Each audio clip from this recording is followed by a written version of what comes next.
পনিরের একঘেয়েমি রান্না খেয়ে খেয়ে যখন একদম বোর হয়ে যাই, তখন ঘরে থাকা সাধারণ উপকরণ দিয়েই পনিরের একটু ডিফারেন্স রান্না। তো আজ চলো সেটাই করব। তো এখানে কড়াইয়ে তেল দিয়ে দিলাম। প্রথমে তেলের মধ্যেই দিয়ে দিচ্ছি অল্প হাফ চামচের থেকে একটু কম বাটার। বাটারটা এই কারণেই দেওয়া, কারণ বাটারের সুন্দর ফ্লেভারটা পনিরের মধ্যে উঠবে। একটুখানি নুন দিয়ে দিলাম যাতে ওই তেল না ছিটকোয়। এবার ভালো করে তেল আর বাটারটাকে গরম করে নিয়ে এবার পনিরগুলোকে প্রথমে ভেজে নেব। হালকা ব্রাউন কালার করে পনিরগুলোকে সব ভেজে নেব। সাদাটে পনির থেকে বা কাঁচা পনিরের থেকে এরকম হালকা ব্রাউন কালার করে পনির ভেজে নিলে দেখবে পনির থেকে খুব সুন্দর একটা ফ্লেভার বের হয়। তাই এই ব্রাউন কালার করে পনিরগুলোকে সব ভেজে নিলাম। এবার ওই তেলের মধ্যেই দুটো মিডিয়াম সাইজের আলুকে ডুমো ডুমো করে টুকরো করে কেটে নিয়েছি, সেগুলোকে হালকা ব্রাউন কালার করে ভেজে নেব। নিরামিষ দিনে খুব কমন খাবার আমাদের পনির, আর প্রায় একই টাইপের পনির খেতে ভালো লাগে না, আর ঘরে সব সময় সব উপকরণ থাকেও না। তাই খুব সাধারণ উপকরণ দিয়ে আজ আমি এই পনির রেসিপিটা তৈরি করছি। আলুটা ভাজবার জন্য খুব সামান্য একটু লবণ আর একটুখানি হলুদ গুঁড়ো দিয়ে দিলাম, যাতে হলুদ আর লবণ দিয়ে আলুটাকে খুব সুন্দর লালচে করে ভেজে নিতে পারি। এখানে আপনারা আলুটাকে প্রথমে হলুদ লবণ মাখিয়ে নিয়েও একবারে ভেজে নিতে পারেন। আলুটা ভালো করে ভাজা হয়ে গেছে, এবার তুলে রেখে দিচ্ছি। রেসিপিটা যদি ভালো লাগে অবশ্যই আমার চ্যানেলে একটা লাইক করবেন, বন্ধুদের সাথে প্রচুর প্রচুর শেয়ার করবেন, আর আমার চ্যানেলে নতুন বন্ধু হলে অবশ্যই চ্যানেলটিকে সাবস্ক্রাইব করবেন। এই মুহূর্তে আমার মনে হচ্ছে তেলটা অনেকটাই বেশি। এই তেলটা কিন্তু পরে কাজে লাগবে, কোন কাজে লাগবে সেটাও দেখাবো। তো তেলটাকে আমি বেশ খানিকটা তুলে রেখে দিলাম। এবার এখানে কিছু মশলা নিয়েছি। প্রথমে কাজু কিশমিশ নিয়েছি, গোটা মশলা নিয়েছি, যেমন তেজপাতা, এলাচ, দারচিনি, লবঙ্গ, আর দিয়েছি জিরে, সামান্য একটু মৌরি আর সামান্য একটু ধনে। ব্যাস সব দিয়ে খুব সুন্দর করে এবার এটাকে ভাজা ভাজা করে নেব। তাই তেলটাকে তুলে অল্প করে নিয়েছি। এখানে হাফ ইঞ্চির মতন আদা টুকরো করে নিয়েছি। এখানে হাফ ক্যাপসিকাম, হাফেরও কম ক্যাপসিকাম টুকরো করে নিয়েছি। 6-7টা কাঁচা লঙ্কা নিয়েছি, সেটা দিয়ে দিলাম একটা গোটা টমেটো। ব্যাস সব সুন্দর করে এবার ভালো করে ভাজা ভাজা করে নেবার পালা। ক্যাপসিকামটা যদি ঘরে না থাকে তাহলে স্কিপ করবেন, না হলে ক্যাপসিকামটা দিলে ঝোলের ঘনত্বটা খুব সুন্দর হয়, তাই আর ফ্লেভারটাও খুব সুন্দর আসে, তাই এখানে ক্যাপসিকামটা ব্যবহার করা। এবার সব সুন্দর করে ভাজা ভাজা করে নেব। মশলা থেকে খুব সুন্দর একটা ফ্লেভার বের হলে গ্যাসের আঁচটা বন্ধ করে দিয়ে আমি এটাকে মিনিট 5 ঠান্ডা করে নেব এই কড়াইয়ের মধ্যেই। তারপরে মিক্সার গ্রাইন্ডারের জারে দিয়ে এটাকে সুন্দর করে একটা মিহি পেস্ট তৈরি করে নিতে হবে।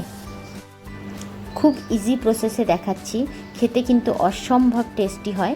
আপনারা একবার অবশ্যই ট্রাই করবেন, খুব ভালো লাগবে। আর হ্যাঁ, রেসিপিটা কেমন লাগলো কমেন্ট বক্সে কিন্তু অবশ্যই জানাবেন।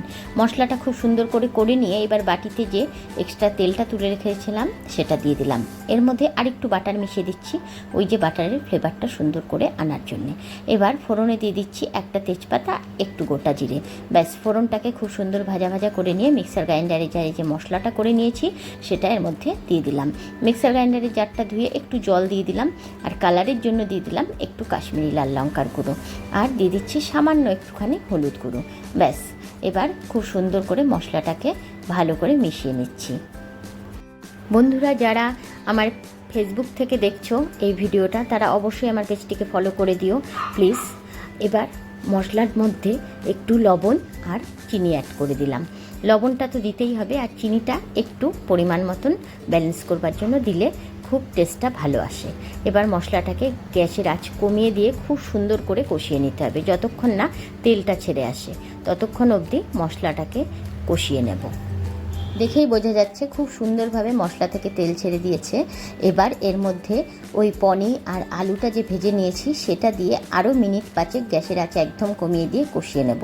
তাহলে পনির ফ্লেভারটা আর আলুরটাও খুব সুন্দরভাবে এর মধ্যে ফ্লেভার ছাড়বে। তাই পনির আর আলুরটা দিয়ে আবার বেশ কিছুক্ষণ কষিয়ে নেব। অপর পাশে জল গরম বসিয়ে দিয়েছি। অবশ্যই ফুটনো জল ব্যবহার করতে হবে, কাঁচা জল দিলে কিন্তু এর মধ্যে ফ্লেভারটা নষ্ট হয়ে যাবে। আর হ্যাঁ, আরেকটা কথা বলে রাখি, এই মুহূর্তে আপনারা যদি চান একটুখানি দুধ অ্যাড করতে পারেন, তাহলে কিন্তু আরও টেস্টি হয়। আমার ঘরে দুধ ছিল না, তাই আমি অ্যাড করতে পারিনি। আর যদি আপনাদের ঘরে দুধ না থেকে পাউডার দুধ থাকে, সেটাও আপনারা 2 চামচ গুলিয়ে অ্যাড করে দিতে পারেন, তাহলেও খুব সুন্দর এই পনিরের টেক্সচারটা আসে। আমার ঘরে সেই পাউডার দুধটাও ছিল না, তাই অগত্যা সেই দুধটা আর ব্যবহার করা হয়নি। তো যাই হোক, যা ছিল সেটা দিয়েই খুব সুন্দরভাবে পনিরটাকে রান্না করে আজ আপনাদের দেখাচ্ছি। খেতে কিন্তু অসম্ভব ভালো হয়, আপনারা একবার অবশ্যই ট্রাই করবেন। আর ট্রাই করে খেয়ে আমাকে অবশ্যই কমেন্ট বক্সে জানাবেন আপনাদের রেসিপিটা কেমন লেগেছে। আর বারবারই বলছি, রেসিপিটা যদি ভালো লাগে অবশ্যই আমার চ্যানেলটিকে সাবস্ক্রাইব করবেন। ফেসবুক থেকে দেখলে আমার পেজটিকে ফলো করে পাশে থাকবেন। মশলাটার সাথে পনির আর আলুটা সুন্দর কষিয়ে নেবার পর এবার গরম জল দিয়ে বেশ কিছুক্ষণ ফুটিয়ে নেব। ব্যাস, আমার রান্নাটা প্রায় রেডি হয়ে আসছে। ভালো করে বেশ কিছুক্ষণ ফুটিয়ে নেবার পর আমি এর মধ্যে আবারও একটুখানি বাটার অ্যাড করব। হ্যাঁ, যদি কাসুরি মেথি থাকে তাহলে অবশ্যই কাসুরি মেথি একটুখানি হাতে ক্রাশ করে নামানোর আগে অ্যাড করে দেবেন। আমার ঘরে দুর্ভাগ্যবশত কাসুরি মেথিটাও ফুরিয়ে গেছে, তাই সেটাও অ্যাড করে আপনাদের দেখাতে পারলাম না। তো যাই হোক, কী আর করার, পনিরটা খুব সুন্দর ফুটে গেছে। আমি আবার একটু বাটার অ্যাড করে দিচ্ছি। এবার এটাকে ঢেলে নিয়ে খুব সুন্দরভাবে সার্ভ করার পালা। তো নিরামিষের দিনে আপনারা পনির তো রান্না করেনই, তো এইভাবে একবার একটু ডিফারেন্সভাবে রান্না করে দেখবেন, অসম্ভব ভালো লাগবে আশা করছি। আর ভালো লাগলে অবশ্যই লাইক, শেয়ার অ্যান্ড সাবস্ক্রাইব, আর বন্ধুদের সাথে প্রচুর প্রচুর প্রচুর শেয়ার করবেন। আজ এই অবধি, দেখা হবে আবার নেক্সট কোনো ভিডিওতে। আশা রাখছি আপনারা সবাই ভালো থাকবেন, সুস্থ থাকবেন। তো টাটা বন্ধুরা, বাই বাই।